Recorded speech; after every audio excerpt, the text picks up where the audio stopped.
Paulus membincangkan hubungan interpersonal dalam pelbagai lingkungan kehidupan. Oleh karena hubungan sering menimbulkan ketegangan dan konflik, keharmonian serta persetujuan tentang nilai dan matlamat amat diperlukan. Paulus memberikan prinsip-prinsip untuk memperbaiki hubungan antara suami istri, ibu bapa dan anak, majikan dan pekerja, sesama anggota gereja, serta antara orang percaya dan yang belum percaya.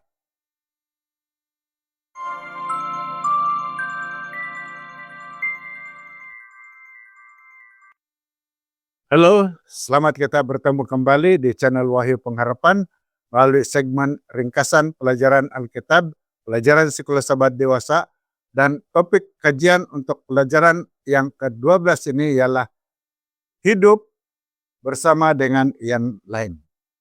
Ayat hafalan kita diambil dari Kolose 4 ayat 6, katanya, "Perkataanmu hendaklah sentiasa penuh dengan kasih kurnia, digarami kebijaksanaan, supaya kamu tahu menjawab setiap orang dengan sewajarnya." Ayat ini merupakan sebahagian ajaran Paulus tentang hubungan Kristen dalam kehidupan seharian, menekankan keharmonian dalam keluarga, tanggung jawab antara suami istri, ibu bapa dan anak-anak, serta sikap adil dalam pekerjaan. Selain itu, orang percaya digalakkan bertekun dalam doa, berhubung dengan orang luar dengan hikmat, kasih, dan kata-kata yang membina. Mari kita mulakan dengan topik yang pertama, yaitu para suami dan para istri. Dari Kolose 3 ayat 18 dan 19 kita baca, "Istri, tunduklah kepada suamimu sebagaimana yang patut dalam Tuhan. Suami, kasihilah istrimu dan jangan berlaku keras terhadapnya." Saudara, surat Kolose dan Efesus ditulis pada waktu yang sama, memberikan nasihat yang saling melengkapi tentang kehidupan suami istri. Dalam hubungan ini, istri dipanggil untuk tunduk kepada suami, suatu sikap yang lahir daripada penyerahan diri bersama di dalam Tuhan. Pada masa yang sama, suami dipanggil untuk mengasihi istri mereka, bukan sekadar dengan kata-kata, tetapi dengan kasih yang sama seperti Kristus mengasihi umatnya. Kasih itu menjaga kesejahteraan pasangan dan tidak bersikap kasar, keras, atau menyakitkan hati. Dalam rumah tangga yang berpusat pada Tuhan, suami istri berjalan sebagai satu pasukan, berbincang, saling menghormati, dan membuat keputusan bersama. Dengan suami memimpin dengan kasih dan tanggung jawab, kedua-duanya sentiasa berusaha mencari kebaikan dan kesejahteraan satu sama lain. Topik kedua dalam kajian kita yaitu ibu, bapak, dan anak-anak. Di dalam Kolose 3 ayat 20 dan 21, Paulus menulis, "Anak-anak, turutlah perintah ibu bapamu dalam segala perkara, karena demikianlah yang diredai Tuhan. Bapa, jangan sakitkan hati anak-anakmu supaya mereka tidak tawar hati." Saudara, dalam masyarakat hari ini, istilah ibu bapa merangkumi bukan saja keluarga yang lengkap, tetapi juga keluarga ibu atau bapak tunggal. Paulus mengingatkan bahwa hubungan keluarga yang sehat bukan hanya tanggung jawab ibu bapak, tetapi juga anak-anak. Anak-anak yang dipanggil untuk menghormati dan taat kepada ibu bapa mereka, selaras dengan perintah kelima. Ketaatan ini bukan sekadar pilihan, tetapi satu prinsip ilahi yang membawa berkat dalam kehidupan. Pada masa yang sama, Bapa dipanggil untuk mendidik anak-anak dengan penuh kasih dan kesabaran tanpa mematahkan semangat mereka atau bertindak secara kasar, tidak adil. Mereka harus membimbing anak-anak dalam jalan Tuhan, sebagaimana diajarkan dalam kitab suci.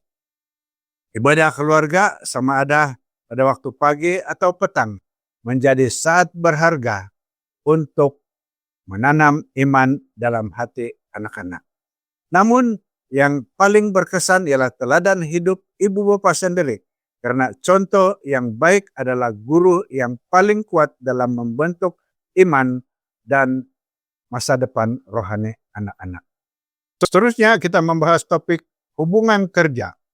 Dalam Kolose 3 ayat 22 berkata, "Hai hamba-hamba, taatilah Tuhanmu yang di dunia ini dalam segala hal, jangan hanya di hadapan mereka saja untuk menyenangkan mereka, melainkan dengan tulus hati karena takut akan Tuhan." Hubungan perhambaan yang wujud pada zaman Paulus perlu dipahami dalam konteks zamannya. Dan pada hari ini dapat dibandingkan dengan hubungan antara majikan, bos, dengan kaki tangan bawahan atau pekerja. Melalui nasihatnya, Paulus mengajar bagaimana orang percaya harus bersikap dalam dunia pekerjaan. Bagi para pekerja, mereka dipanggil untuk melakukan tugas dengan penuh kejujuran dan kesungguhan. Bekerja dengan sebaik-baiknya walaupun tiada sesiapa yang memperhatikan. Setiap pekerjaan harus dilakukan seolah-olah melayani Tuhan sendiri dengan hati yang tulus dan sikap yang terbuka menerima teguran. Bahkan apabila berhadapan dengan majikan yang sukar, kesetiaan dan kerendahan hati tetap harus dipelihara. Bagi mereka yang memimpin pula, Paulus menasihatkan agar kepimpinan dijalankan dengan keadilan dan kebenaran. Jangan memerintah dengan ancaman atau tuntutan yang tidak munasabah. Setiap pemimpin harus sadar bahwa di atas mereka ada Tuhan dan kepadanya setiap orang akan memberi pertanggungjawaban. Dan akhirnya, sama ada majikan atau pekerja, kita semua adalah hamba Kristus, melayani Dia melalui setiap tugas dan tanggung jawab yang dipercayakan kepada kita. Topik seterusnya ialah berdoa untuk satu sama lain. Dari Kolose 4 ayat 2 berkata, "Bertekunlah dalam doa dan berjaga-jagalah serta mengucap syukur." Kita digalakkan untuk saling mendoakan karena firman Tuhan mengingatkan bahwa doa orang benar yang dipanjatkan dengan iman mempunyai kuasa yang besar. Doa bukan sekadar amalan pada waktu pagi atau petang, tetapi suatu kehidupan yang berterusan di hadapan Tuhan. Paulus menasihatkan agar kita bertekun dalam doa pada setiap masa. Seperti Nehemia yang berdoa secara senyap di hadapan raja. Kita juga mempunyai keistimewaan untuk berdoa di mana sahaja kita berada dan dalam apa jua keadaan kita. Dan apa yang lebih indah lagi, Roh Kudus sendiri menolong kelemahan kita dalam doa, mengubah permohonan kita supaya selaras dengan kehendak Tuhan. Paulus juga secara khusus meminta agar jemaat mendoakan mereka yang memberitakan Injil. Tidak kira berapa lama pengalaman seseorang dalam pelayanan, tiada sesiapa yang benar-benar mencukupi tanpa pertolongan Tuhan. Bahkan Paulus sendiri merendahkan hati, meminta saudara-saudara seiman berdoa baginya, supaya kata-kata yang diucapkannya tepat dan Injil dapat disampaikan dengan jelas. Topik terakhir dalam kajian kita ialah berjalan dalam hikmah. Dari Kolose 4 ayat 5 kita baca, "Dekatilah orang luar dengan bijaksana dan pergunakanlah setiap peluang dengan baik."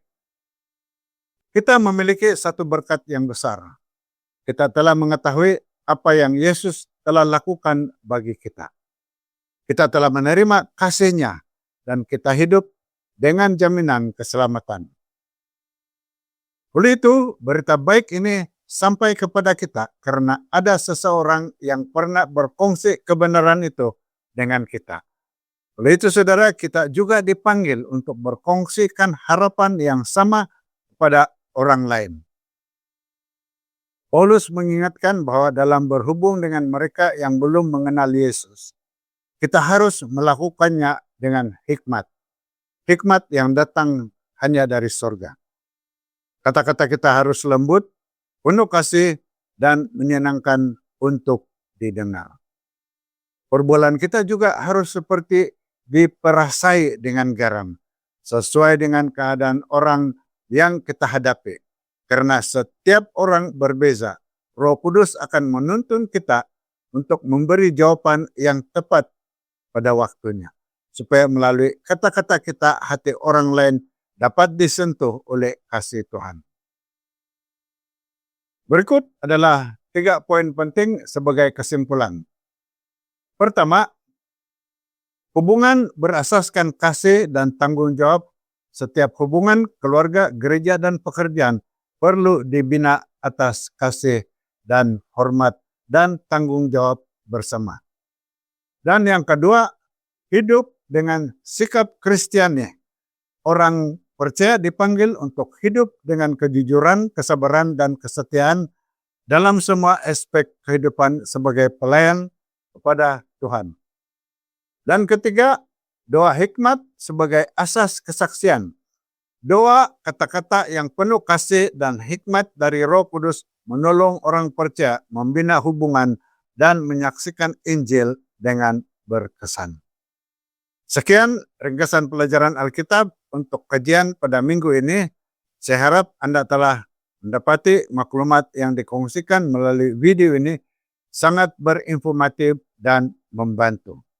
Pastikan Anda sudah tekan like dan share video ini, serta subscribe pada channel ini, dan tekan lonceng notification agar Anda tidak terlepas menonton video yang akan dimuatkan nanti. Dan jika Anda ada pertanyaan atau ada pandangan yang ingin dikongsikan, sila luangkan masa untuk meninggalkan komen di bagian komen di bawah ini atau hantar ke nomor yang tertera. Dan juga beritahu kami dari mana Anda menonton video ini. Dan sila terus menonton video yang dicadangkan di sini. Terima kasih karena menonton dan jumpa lagi di video akan datang. Tuhan memberkati Anda.